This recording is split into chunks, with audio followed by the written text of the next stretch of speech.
Good afternoon, Mark Sudduth, HurricaneTrack.com here with the first off-season edition of the Hurricane Outlook and Discussion. It is December the 5th, 2016. Yes, I continue to do these videos even when it is not hurricane season because, hey, it's less than 6 months now and it will be hurricane season again. And so there's always something to talk about to sort of look ahead to the next season and some of the larger puzzle pieces that we keep track of. And then I use a lot of these off-season discussions to go over any big-ticket lower 48 weather events, looking for maybe a big blizzard that's going to go up the East Coast or severe weather in the spring, and then other tidbits here and there. You'll see, all right? So if you haven't seen this in the off-season, maybe this is your first year subscribing to the YouTube channel, there's always something to talk about, so I think you'll enjoy it. So let's get right into it, shall we? Well, this is the summary of the 2016 hurricane season, which is finally over. And most of the predictions were pretty much in the ballpark. Nobody really blew it big time one way or the other. You know, to try to nail it perfectly is really asking a lot. You know, when someone wants to make a hard line in the sand of X amount of named storms and X amount of hurricanes, etc., that's really hard to do. You know, trying to identify the overall pattern of favorability, first of all, and then steering currents, which, you know, you look at a season like 2010 when we had 19 named storms and I don't remember, it was like 10 hurricanes or something, and none of those hurricanes hit the United States. So you could have called that season perfect in terms of the activity, but no impacts to the United States of any substantial nature in 2010, as an example. So this year, most people pretty much on the mark. I believe the UK Met Office hurricane forecast was actually right on the money, predicting 15 named storms, 7 of those becoming hurricanes, and then 3 of those hurricanes becoming Category 3 or higher, what we call major hurricanes. The UK Met, from what I have read, got it right perfectly for those keeping score. But the overall impact was pretty substantial, that we had 5 different tropical cyclones affecting land out of the 15 that formed. So, you know, a third of those had an impact to land areas, and most of that was the United States. You know, we certainly had Belize that was impacted by Earl. So, you know, it was a heck of a year, that's for sure. We did get away, though, with avoiding a major catastrophe with Matthew here. Had it just plowed right into Florida or come across like this and then into the Gulf or something. And even Hermine before that in September, conditions got more favorable the later in the season that we went, and I think that helped to save us from major generation-lasting catastrophe. Although there certainly were some impacts outside of the usual, and I talk about that extensively in my upcoming program, the Tracking the Hurricanes series. We have 3 of those episodes out now, 04, 05, and 08, and I haven't produced anything since 2008, just haven't had enough material to do a full-length program, but now I do, and I'm working on this very diligently, trying to get it done between the 15th and the 20th of this month. And you can look for that on YouTube as a rental, and then I will have it available for DVD as a purchase, and I might even put it on Vimeo, but I'll talk about this more later, and I will go over actually everything from 2009. We'll do some catching up through 2016, so it'll be almost 2 hours. You'll get your money's worth, that's for sure. And if you know these Tracking the Hurricanes programs that I've put together, people seem to like them. I enjoy watching it myself when it's done. I kind of get to take a trip back in time to see, oh, wow, I did all that, and my colleagues and I accomplished all of that. Oh, well, very good. So there you go. I'll talk about that more later. So let's get into some of the different things that I look at during the off-season and, of course, during the on-season. So first of all, this is the sea surface temperature anomaly map. This is valid today, the 5th of December. A couple things should stand out pretty substantially. The La Nina in the Pacific here, the equatorial region, cooled off pretty substantially, certainly over last year. Wait till I show you that. And then the Pacific as a whole, a lot more cold water anomalies in the North Pacific, and getting down into the subtropics and then down in the South Pacific.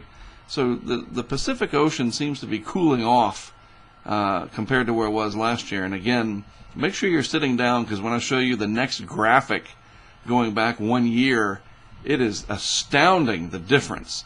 We'll do that in just a moment. I'll give you some time to prepare. Here's the main development region in the Atlantic, running quite a bit above normal now, from Africa all the way over to the Central Caribbean. So we'll have to see. This is one of the things that we watch for hurricanes in an upcoming season, still several months away, obviously.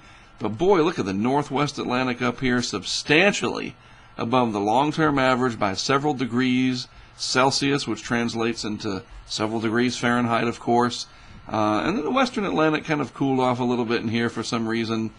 Gulf of Mexico is still running above normal in most locations. And so this is something we can look at probably every couple of weeks or so during the off season.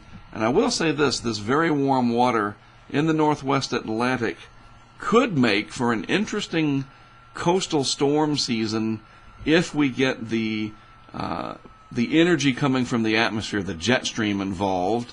Warm water alone does not make storms, but it certainly aids in their development. It equals energy. So this could be interesting, especially since we're seeing signs of a different winter.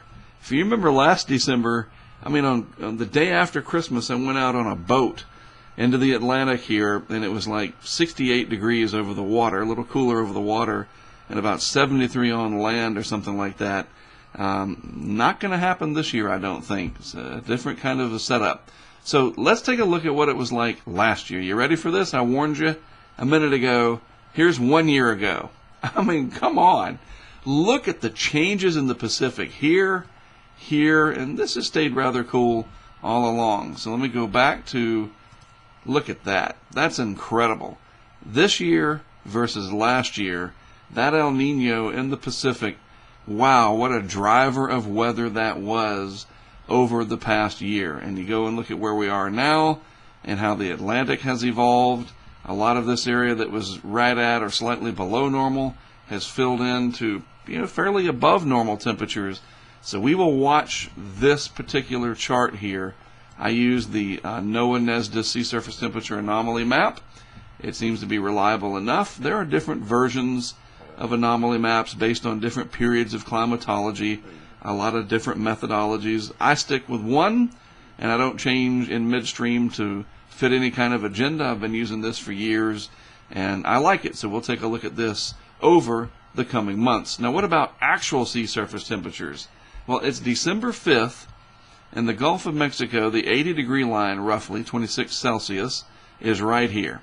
So a good deal of the Gulf, probably 2/3 or more, still running above the long-term average. Running above, it's definitely above the long-term average. We just looked at that.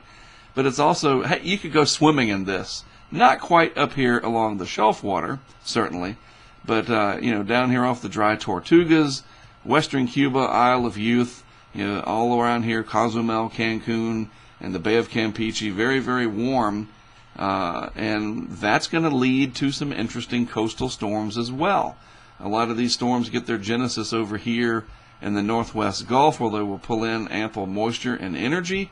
Then they can trek across the Gulf and eventually turn the corner and up the East Coast, where there's even more warm water lurking in the Western Atlantic. So that'll be interesting to watch for sure. Speaking of the Western Atlantic, to me, this is astounding. All right, it's December the 5th, and my office is right here in Wilmington, North Carolina.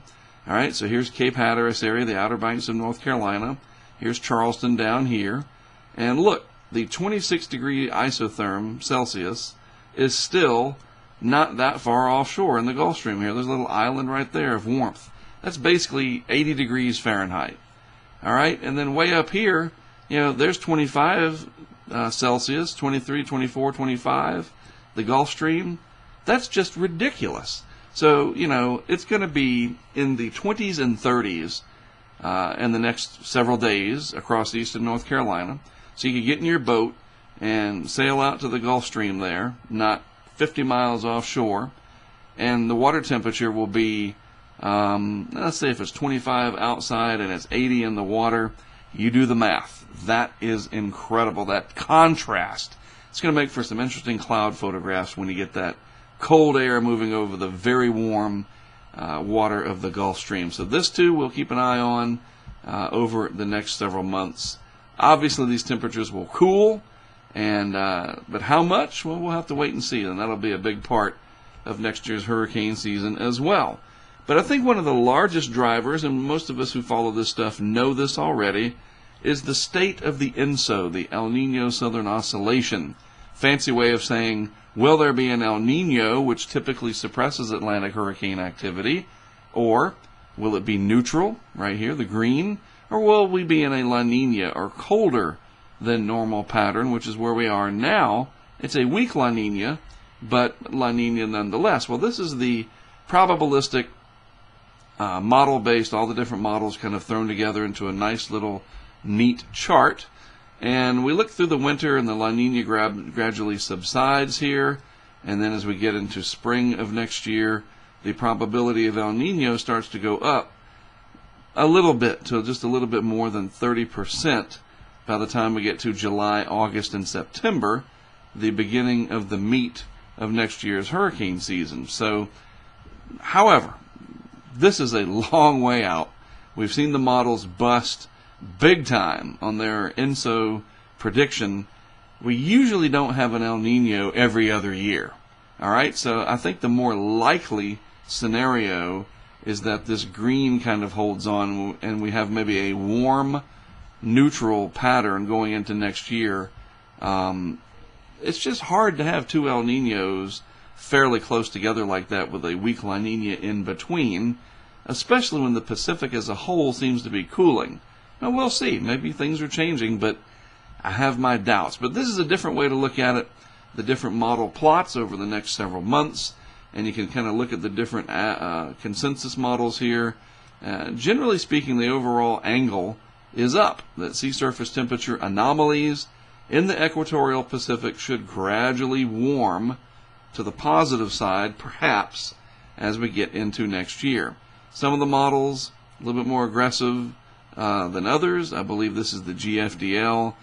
Right there, the CM 2.1. You got this red one in here. That's another GFDL one. Maybe these two are a little bit over aggressive. But this is something to watch. Again, this gives us something to do. This gets updated a couple of times per month from Columbia University. This is from the IRI Institute of International Research Institute Climate Prediction Center. So we'll check into this later in the month to see what it shows with the latest early December data.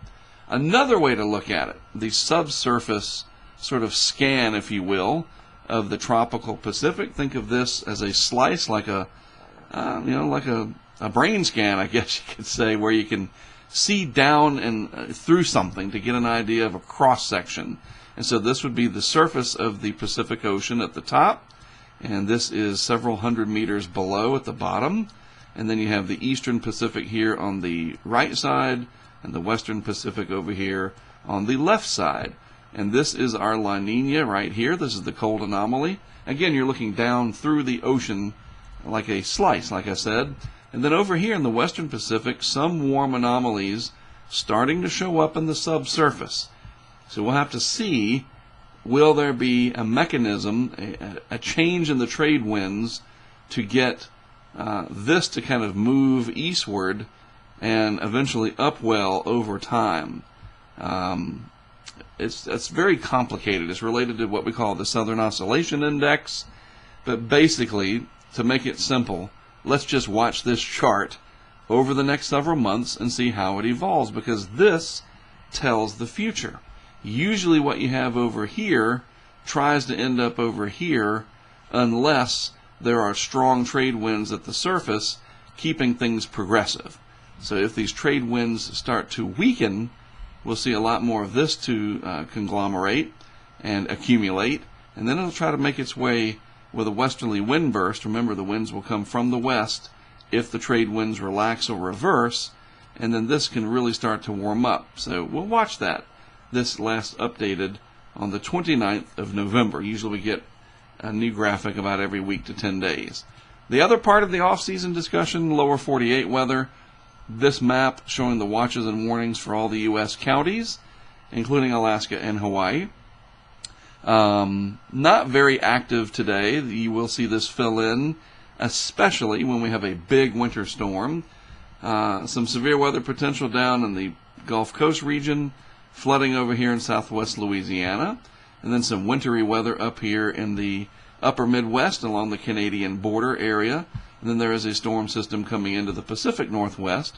But by and large, the East Coast here, the big cities up I-95, and then Florida Peninsula looking very nice. So this is something I'll watch, especially if we get energy that tries to come down and produce a low that may go up the East Coast like that, or some of these ones that come up like this, and you get these powerful nor'easters. My target area for nor'easters, the Outer Banks of the Carolinas, good spot for them. Ocean effects, storm surge, big waves. Sometimes you get snow. New Jersey, very favorite area of mine as of late. Been there a few times.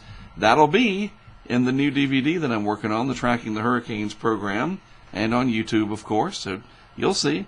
What, you've been in blizzards and a hurricane? How does that work? Well, you'll have to wait and see.